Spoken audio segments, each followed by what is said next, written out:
देखो, वह बादलों पर आ रहा है और हर एक आँख उसे देखेगी। प्रकाशित वाक्य।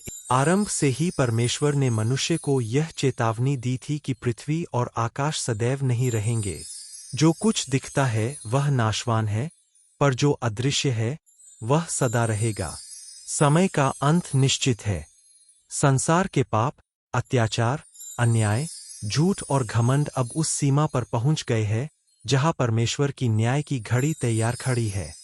लोग सोचते हैं कि समय बहुत है, जीवन चलता रहेगा, परंतु प्रभु कहता है, मनुष्य के पुत्र के आने का समय ऐसा होगा जैसा नूह के दिनों में था।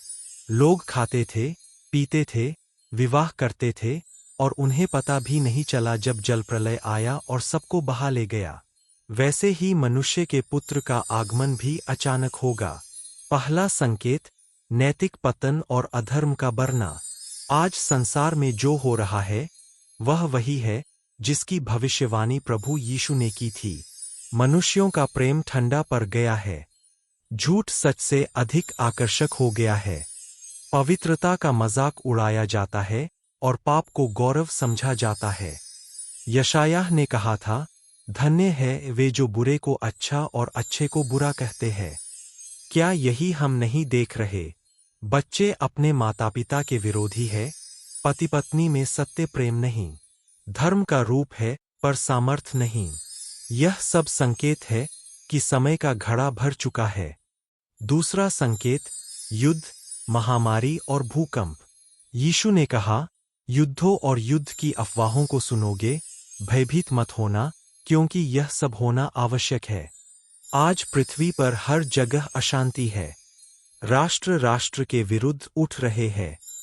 महामारियां, भूकंप, बाढ़, आग, ये सब केवल प्रकृति की घटनाएं नहीं, बल्कि अंतिम समय की चेतावनियां हैं। यह पृथ्वी कराह रही है, क्योंकि मनुष्य ने उसे पाप से भर दिया है। तीसरा संकेत, झूठे मसीह और झूठे भविष्यद्वक्ता। आज बहुत से लोग मैं मसीह हूं कहकर उठ रहे हैं। वे चमत्कारों के नाम पर लोगों को भ्रमित करते हैं। परंतु प्रभु ने चेताया, वे बड़े बड़े चिन्ह दिखाएंगे ताकि यदि संभव हो तो चुने हुए जन भी भ्रम में पड़ जाए। इसलिए बुद्धिमान वह है जो वचन पर स्थिर रहता है, न कि अनुभव या चमत्कारों पर। चौथा संकेत, सुसमाचार का प्रचार सारी पृथ्वी पर।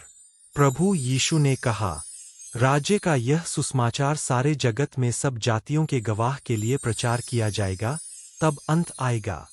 आज इंटरनेट, मोबाइल और मीडिया के माध्यम से परमेश्वर का वचन संसार के कोने कोने में पहुंच रहा है। यह संकेत है कि अंत अब बहुत निकट है। पांचवा संकेत, इस्राएल का पुनःस्थापन। बाइबल में कहा गया था कि इस्राएल की सूखी हड्डियां फिर से जीवित होंगी। यहेजकेल 37। 1948 में यह भविष्यवाणी पूरी हुई जब इस्राएल पुनः एक राष्ट्र बना। यह सबसे शक्तिशाली संकेत है कि परमेश्वर का घड़ी का कांटा अंतिम घंटे में प्रवेश कर चुका है। न्याय का दिन। प्रभु यीशु आएंगे न बालक के रूप में, न क्रूस पर लटकने के लिए। वे आएंगे राजा और न्यायी के रूप में। उनकी आंखें आग की ज्योति के समान होंगी और उनके मुंह से तीखी तलवार निकलेगी जो राष्ट्रों का न्याय करेगी। हर एक व्यक्ति, बड़ा या छोटा, उसके सामने खड़ा होगा। किताबें खोली जाएंगी, जीवन की पुस्तक और कर्मों की पुस्तक। जिसका नाम जीवन की पुस्तक में नहीं पाया गया, वह आग की झील में डाल दिया जाएगा। धर्मी और अधर्मी का विभाजन। यीशु ने कहा, चरवाहा जैसे भेड़ों को बकरों से अलग करता है, वैसे ही मनुष्य का पुत्र सब जातियों को अलग करेगा। भेड़ें उसके दाएं ओर होंगी, वे जिन्होंने प्रेम किया, क्षमा की और विश्वास बनाए रखा।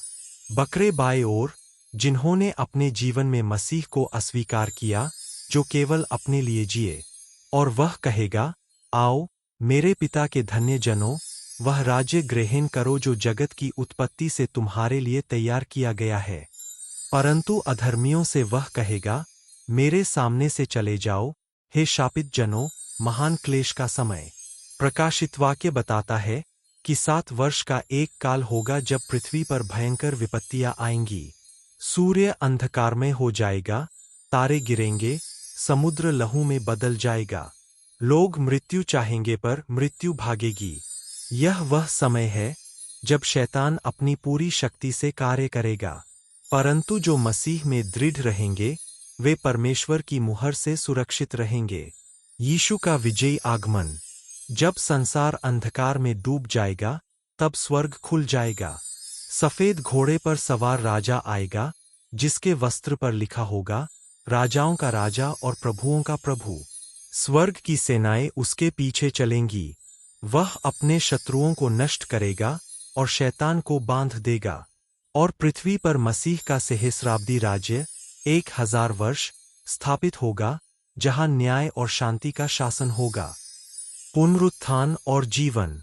जो मसीह में मरे हैं वे पहले उठेंगे, और जो जीवित है वे बादलों पर उससे मिलने के लिए उठा लिए जाएंगे। यह वह क्षण होगा जब आंसू, पीड़ा, रोग, मृत्यु सब समाप्त होंगे। देखो, मैं सब कुछ नया कर देता हूँ। झूठे विश्वास की चेतावनी। कई लोग कहेंगे, मैं चर्च जाता था, मैं प्रार्थना करता था, पर प्रभु कहेगा, मैंने तुझे कभी नहीं जाना। क्योंकि बाहरी धर्म नहीं, अंदर का संबंध गिना जाएगा। परमेश्वर हृदय को देखता है, न कि प्रदर्शन को। अब समय है अपने हृदय की जांच करने का। पवित्र जीवन का आह्वान। यदि हम जानते हैं कि अंत निकट है, तो हमें वैसे ही जीना चाहिए। पवित्रता कोई विकल्प नहीं, यह आवश्यकता है। क्षमा, प्रेम और दया में चलना, यही मसीह का मार्ग है। जो उसके लहू से धोए गए हैं, वे ही उजले वस्त्र पहनकर उसके साथ चलेंगे। आत्मिक युद्ध और तैयारी। शैतान जानता है कि उसका समय थोड़ा है। वह झूठ, भय और लालच से मसीही जनों को गिराने की कोशिश कर रहा है, परंतु प्रभु कहता है, परमेश्वर का संपूर्ण हथियार बांध लो। विश्वास की ढाल, उद्धार का टोप, आत्मा की तलवार, यह सब समय की आवश्यकता है। नया आकाश और नई पृथ्वी। जब अंतिम न्याय समाप्त होगा, तब परमेश्वर नया आकाश और नई पृथ्वी रचेंगे। वहां मृत्यु न होगी, रोना न होगा, रात न होगी, क्योंकि प्रभु स्वयं प्रकाश होगा। नया यरूशलेम स्वर्ग से उतरेगा, सोने की गलियों और मोती के द्वारों वाला नगर। यह सच्चे विश्वासियों का शाश्वत घर होगा। अंतिम आह्वान। प्रभु आज भी अपने बच्चों को पुकार रहा है। देखो, मैं द्वार पर खड़ा होकर खटखटाता हूँ। यदि कोई मेरी आवाज सुनकर द्वार खोलेगा, तो मैं उसके पास भीतर जाऊंगा। यह कृपा का समय है, पश्चाताप का अवसर है। कल का कोई भरोसा नहीं। आज यदि उसकी आवाज सुनो, तो अपने हृदय को कठोर मत करो। अंतिम प्रार्थना। हे प्रभु यीशु, जो यह संदेश पढ़ रहा है, सुन रहा है और तेरे वचन को ग्रहण कर रहा है, उसके हृदय में तेरे आने की तैयारी कर।